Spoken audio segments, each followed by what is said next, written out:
listener. The house asked me first, before I had my tea. It said, "Are you still living here, or only pretending to be?" I thought that was rude for a hallway to say, so I smiled at the floor and looked away. There was bread on the table, too pale to be kind, and a spoon in the cup with a worried little shine. I asked it a question in a very proper tone. If I sit very still, will this room become my own? Tell me, dear listener, do ordinary things know when a girl becomes quiet? Where does the quiet go? Does it hide in the curtains? Does it sleep in the wall? Or does it sit beside me and not speak at all?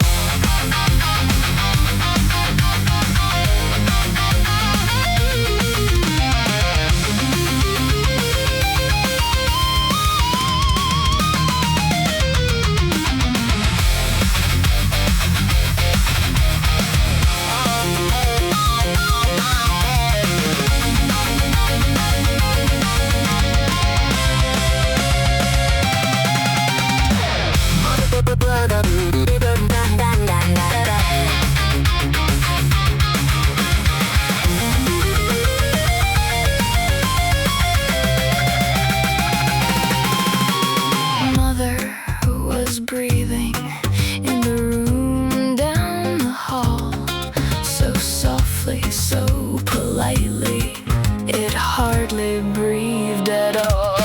I counted every sound like coins I could not spend. One for the morning, one for the end. I wrote myself a letter, but the paper disagreed. It said, "You are too careful for what you really need." So I folded it smaller until it looked true, and placed it in the drawer where I keep thoughts of you.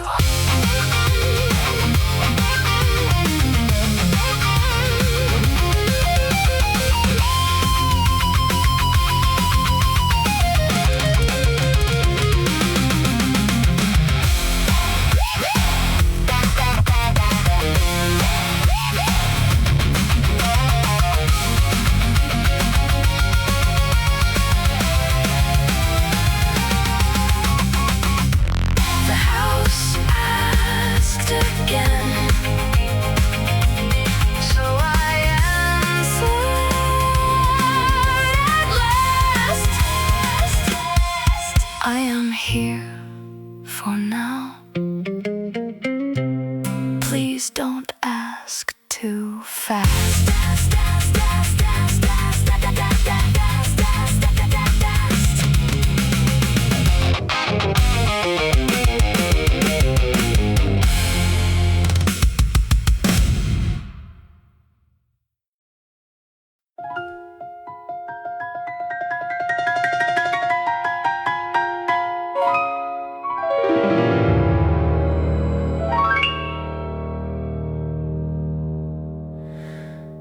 The mirror kept her morning face a little after she had gone.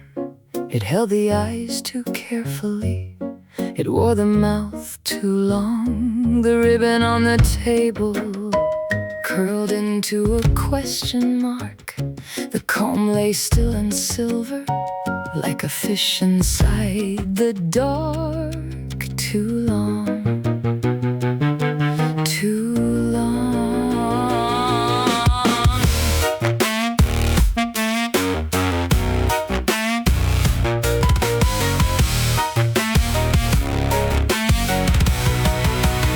She stood in borrowed daylight, with her hands beside the sink. The water made a circle, then forgot what it should think. A pale light of powder fell across her sleeve. She brushed it off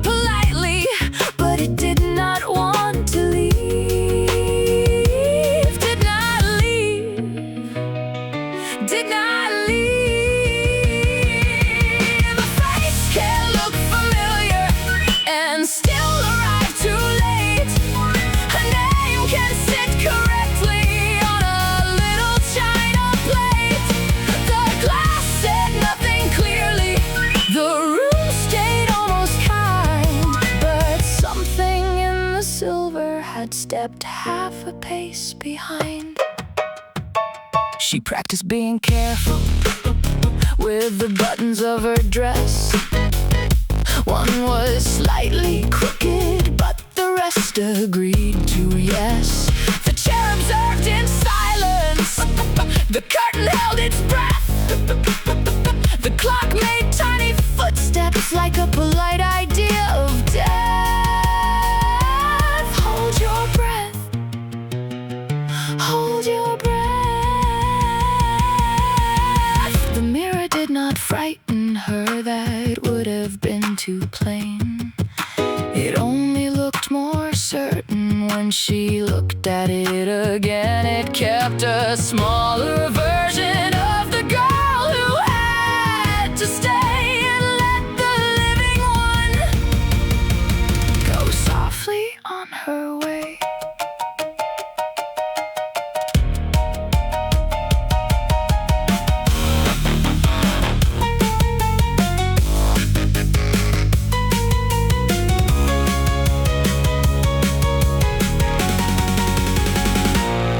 By noon the room was ordinary, the cup, the chair, the thread. The ribbon had stopped asking and the comb played dead. But in the glass behind her, where the quiet light had passed, her face remained a moment, then smiled last. Smiled last. Smiled last.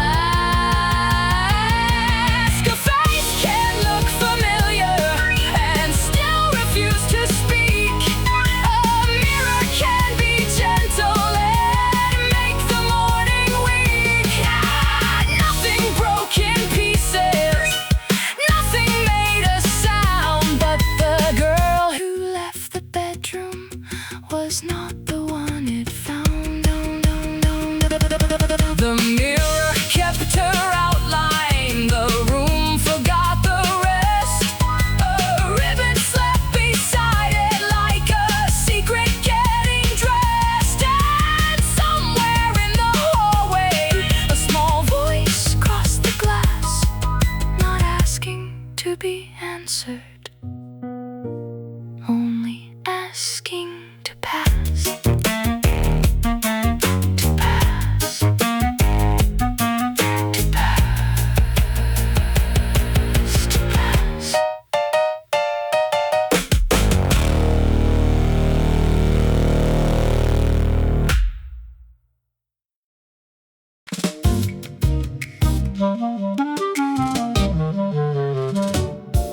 This morning the plate gave me advice. It said, don't be so careful. Try dropping things twice. The spoon gave a laugh with its silver little eye, and the toast leaned over like it wanted to cry.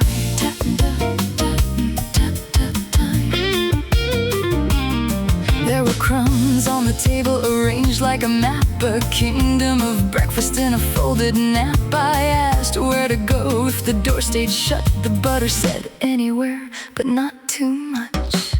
Not too much. Not too much. If the morning is smiling, why does it feel strange? If the room looks familiar, why did the chairs change? I can laugh very softly, I can pour the tea right, but something keeps tapping on the back of the light.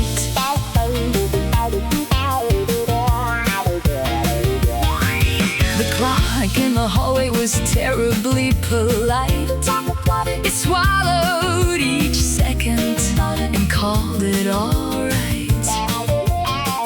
I tried to be useful, I tried to be sweet, I tried to be sweet, but my shadow sat down in my favorite seat. So I asked the cup, what happens to girls who practice good manners in badly made worlds? The cup turned quiet, the saucer turned pale, the knife told a story but forgot every detail. I put up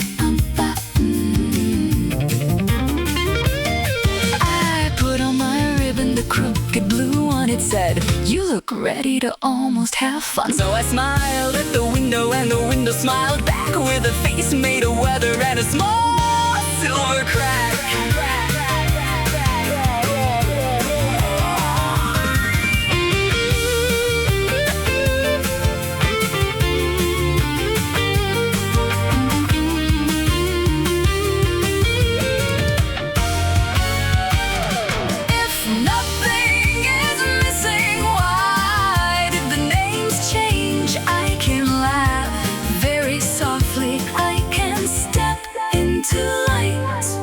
But something keeps tapping on the back of the night. The plate said, "Be brave." The spoon said, "Pretend." The chair said, "Sit nicely. This is not the end." So I thanked them all kindly and finished my tea. Then the room whispered, "Careful, you are almost free."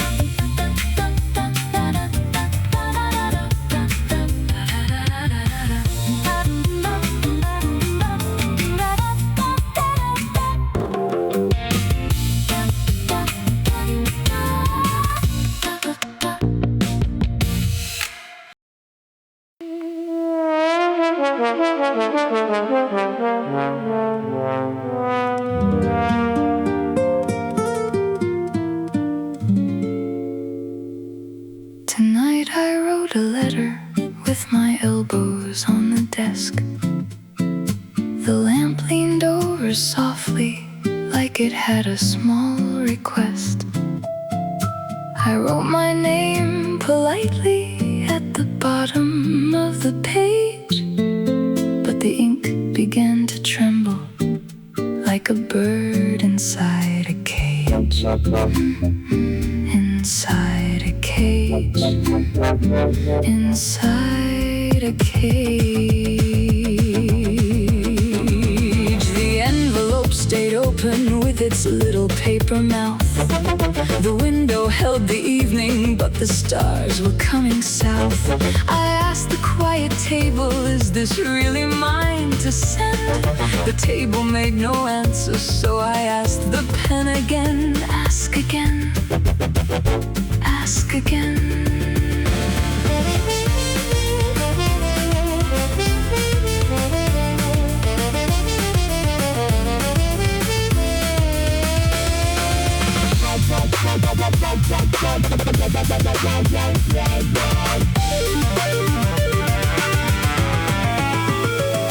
Tonight I wrote a letter with my elbows on the desk. The lamp leaned over softly like it had a small request. I wrote my name politely at the bottom of the page, but the ink began to tremble like a bird inside a cage. Inside a cage. Inside a cage. If a name is written neatly, does it have to be true? If a letter says, "I'm well," must it know what to do? I can fold it very carefully, I can make the corners meet, but something in the paper keeps breathing underneath.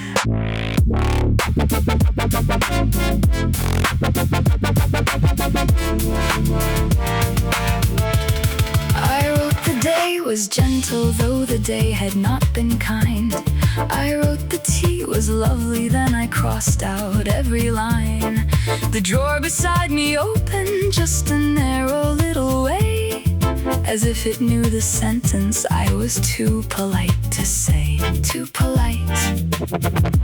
Too polite. I watched the letter practice my name, once in ink, once in air, once as if it knew me, once as if it didn't care.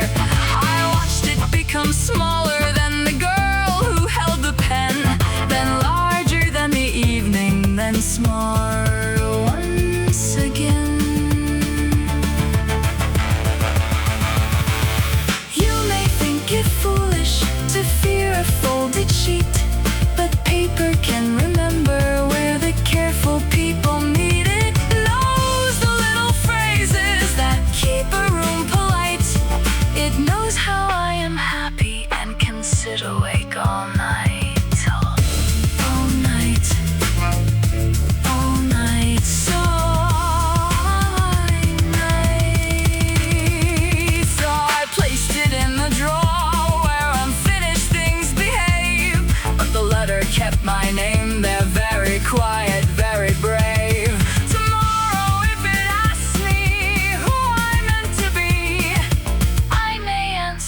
softly, please don't send me. Don't send me. Don't send me. Don't send me.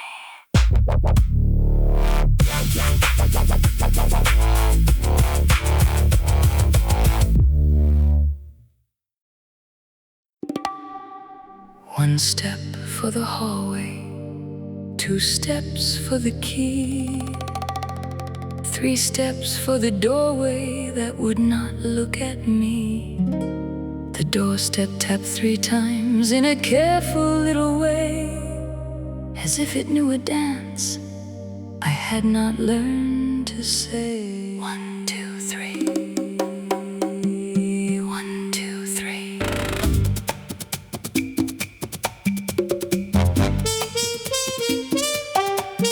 My shoes stood together with their noses to the light. The left one looked ready, the right one looked polite. The handle made a circle, the lock made a sound, but my feet kept drawing small moons on the ground. Round and round, round and round. If the floor starts dancing, must the body go? If the door says open, must the heart say so? I can count very softly, I can smile at the floor, but the third little step keeps hiding by the door.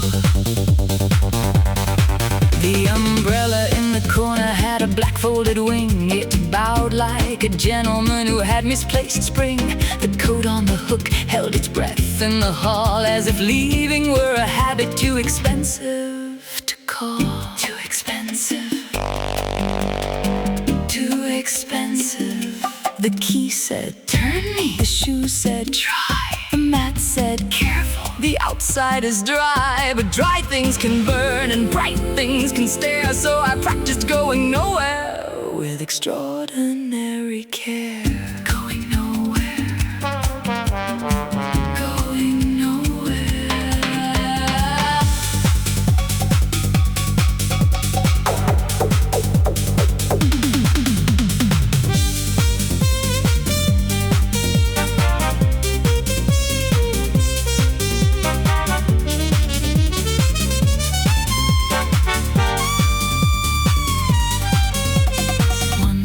Made a promise, 2 steps made a lie, 3 steps stood waiting with a very patient eye. I tapped with my heel, I answered with my toe. The door looked almost open, but not enough to go. Not enough, not enough.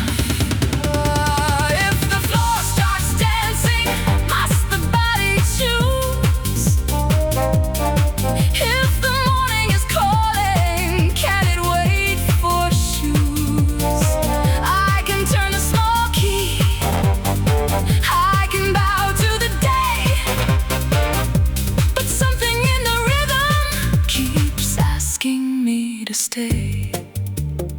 So I left my shoes standing where brave things begin, with the door almost open and the weather looking in.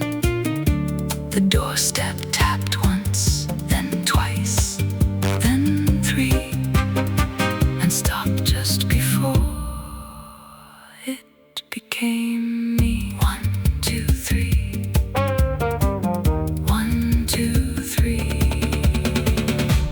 Almost me.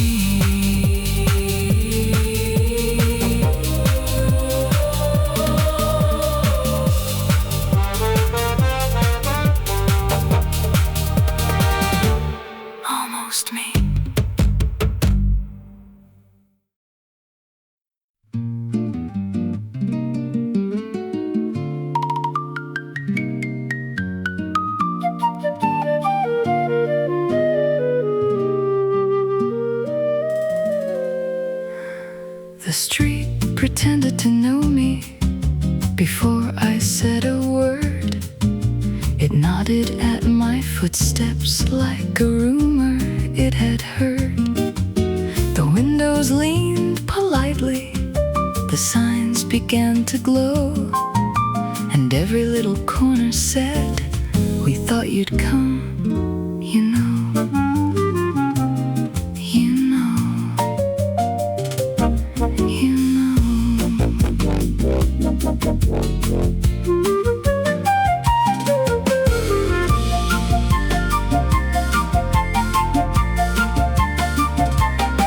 I passed the bakery slowly with my hands held tight. The bread in the window looked too warm for the light. A bicycle bell laughed from a very narrow lane, and the puddles kept practicing how to say my name. Say my name, say my name. If the street remembers, must I remember too? If the lamps look familiar, does that make them true? I can walk very neatly, I can keep to the line, but the city keeps borrowing a shadow of mine.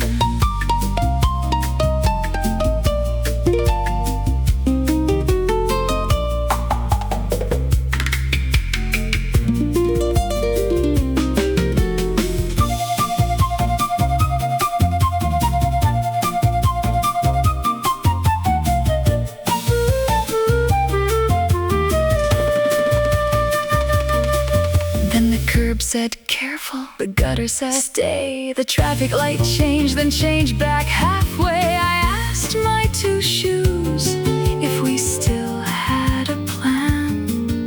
They tapped very softly, as much as we can, as we can, as we can.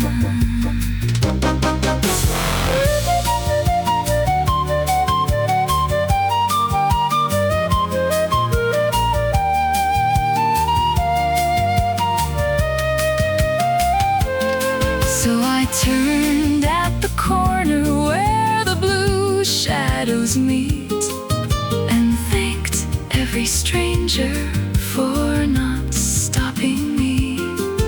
The street bowed softly like a host at the door, then whispered behind me, "We have seen you before, seen you before. Seen you before, seen you before."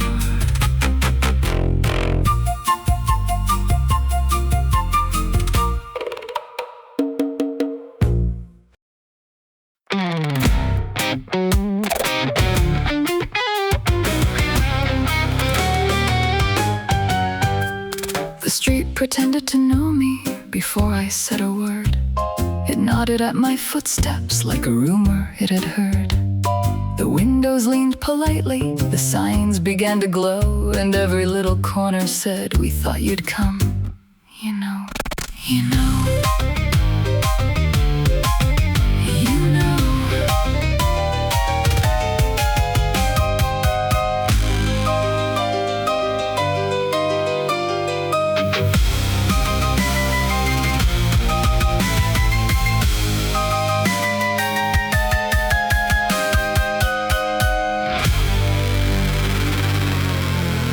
I passed the bakery slowly with my hands held tight. The bread in the window looked too warm for the light. A bicycle bell laughed from a very narrow lane, and the puddles kept practicing how to say my name. Say my name. Say my name. If the street remembers, must I remember too?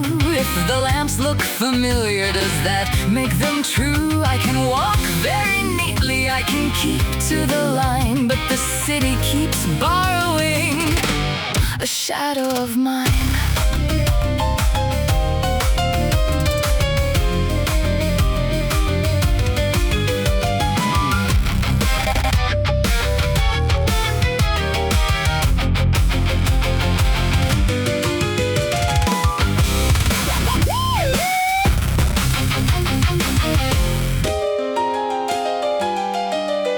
Then the curb said, careful.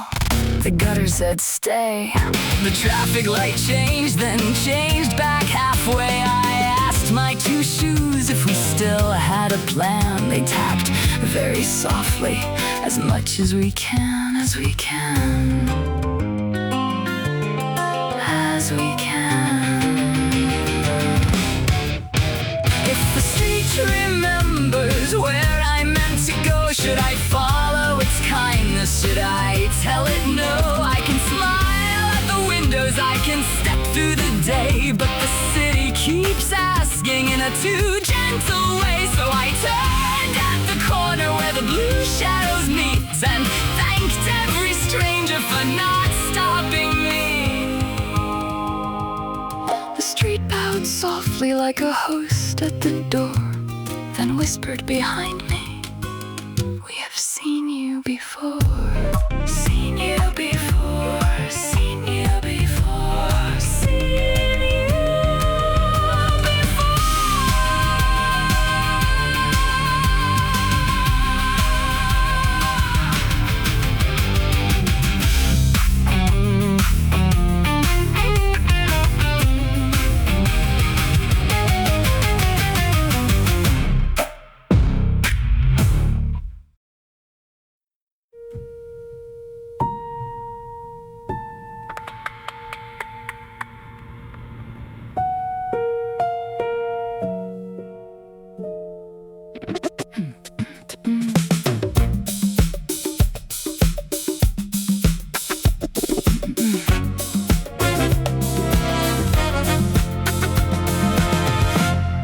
The rain returned my voice at the corner of the street.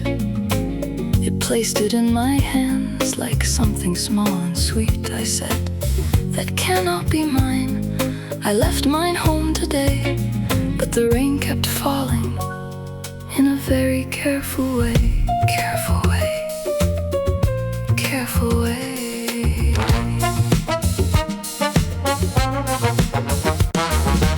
The gutter spoke softly in silver little lines. The windows wore faces that almost looked like mine. A woman passed by with her umbrella low, and my voice said, follow. But I did not go, did not go, did not go. If a voice comes back from a place you never knew, should you thank the rain? Should you ask if it is true? I can hold it in my mouth, I can let it learn my name, but it sounds like someone else who is trying to sound the same.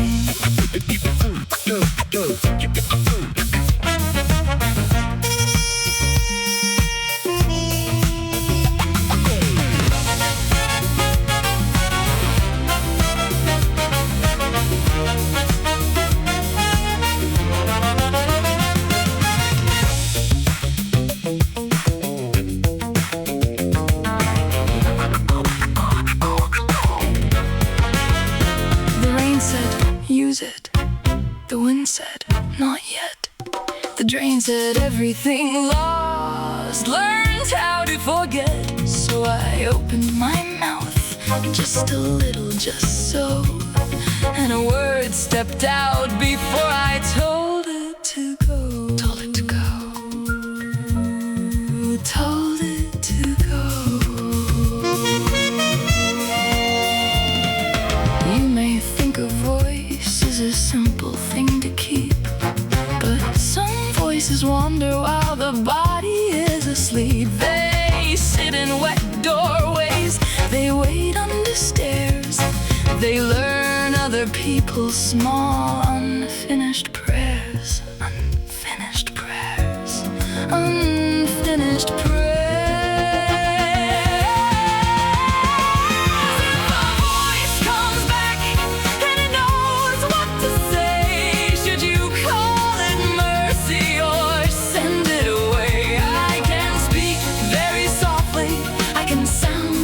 almost true, but the rain keeps answering before I do.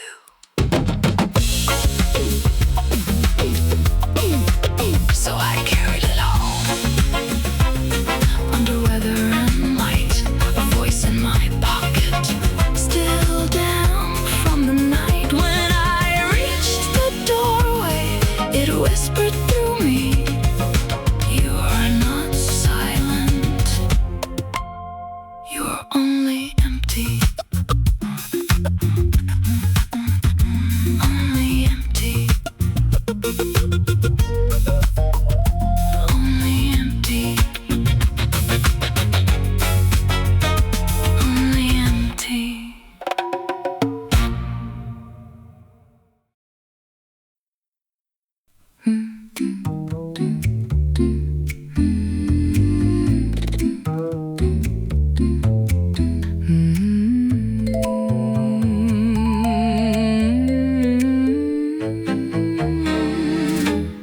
Someone sat beside me without moving the chair.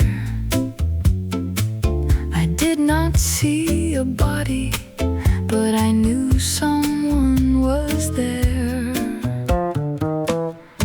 The room became careful.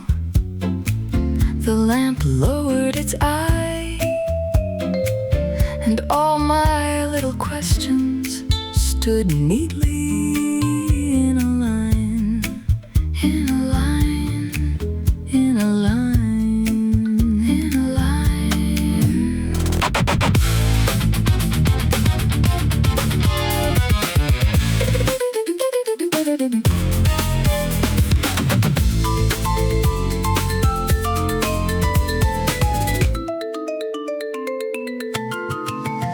I had carried home my voice, still damp from the rain. I placed it on the table, but it called me by your name. I said, that is not proper. Please speak softer than that. Then the silence beside me gently adjusted its hat. Softer than that, softer than that. If you are only listening, why do I feel heard? If you have said nothing, why did I lose a word? I can sit very still, I can fold both hands right, but someone keeps breathing at the edge of the light.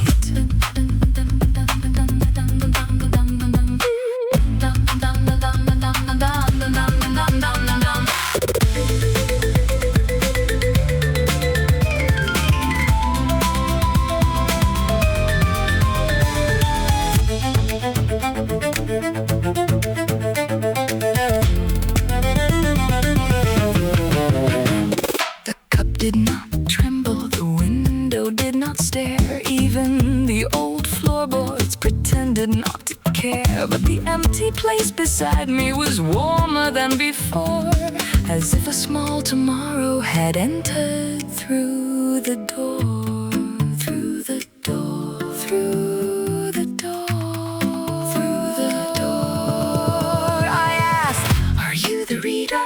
No answer came through. I asked, are you my shadow? The shadow asked, are you? So I counted my fingers, then counted them again. There were 10 little reasons to almost trust the pen. Almost trust. Almost trust. Almost trust.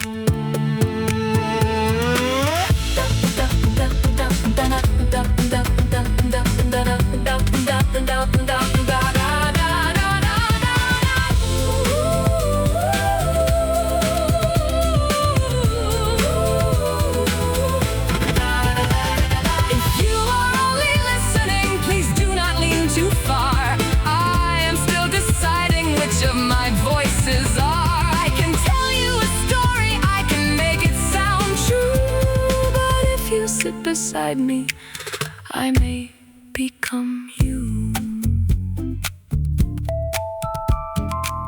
The chair remained empty, the room remained and small, but someone had listened, and that changed it all. So I whispered politely to the space by my knee, if you are still there, please don't answer as me, as me, as me, as me, as me.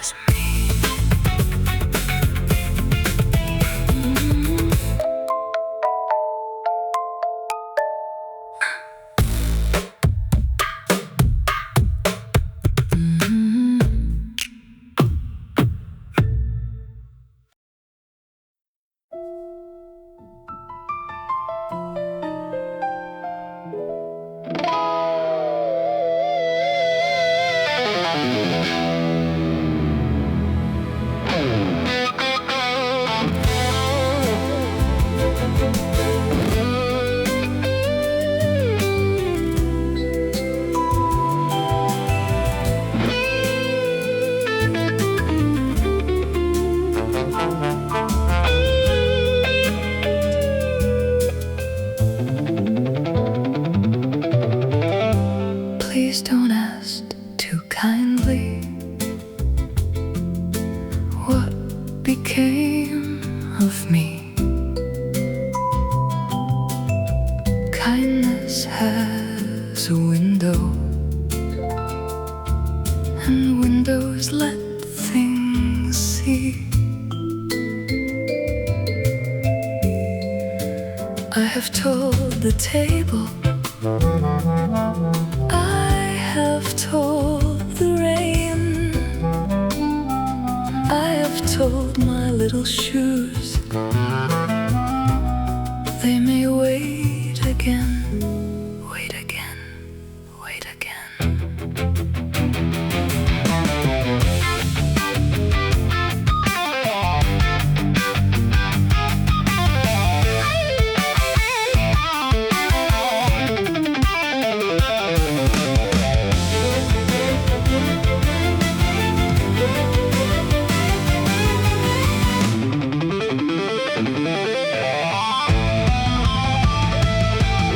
The house is very quiet, but it has not forgiven me. The mirror keeps my outline where my face used to be. If I ask you softly, will you answer true? If I sit beside you, will I become you? I have carried many voices in a pocket full of rain, but the one that sounds most gentle is the hardest to explain.